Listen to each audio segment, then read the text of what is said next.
এখন যে মুহূর্তটায় আছি এটাই আমরা কন্ট্রোল করতে পারবো, আর কোনো কিছুর উপরে আমাদের কোনো কন্ট্রোল নাই।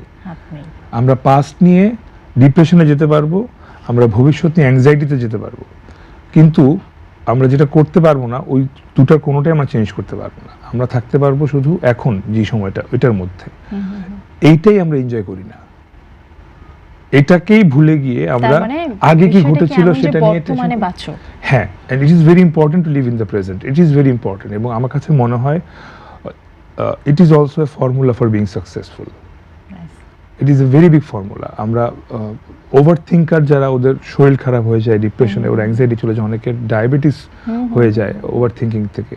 এটা করার কোনো প্রয়োজন নাই। ইফ ইউ বিলিভ ইন আল্লাহ, আল্লাহ তাআলা ডেস্টিনি আগে থেকে ফিক্স করে দিয়েছেন, আপনি সেটা চাইলেও ওটার থেকে দূরে যেতে পারবেন না। আপনার গোল হচ্ছে ওই লক্ষ্য পর্যন্ত পৌঁছানো, নিজেকে ওই লক্ষ্য পর্যন্ত পৌঁছে নিয়ে যাওয়া। অ্যান্ড সেটা তখনই সম্ভব when you are centered, when you are in the living in the present, এবং সব কিছুর প্রতি একটা গ্র্যাটিটিউড আপনার থাকবে। নিঃসন্দেহে। খুব সরি, অনেক ভারী ভারী কথা বললাম। থ্যাংক ইউ, খুব ভালো লাগলো। একটু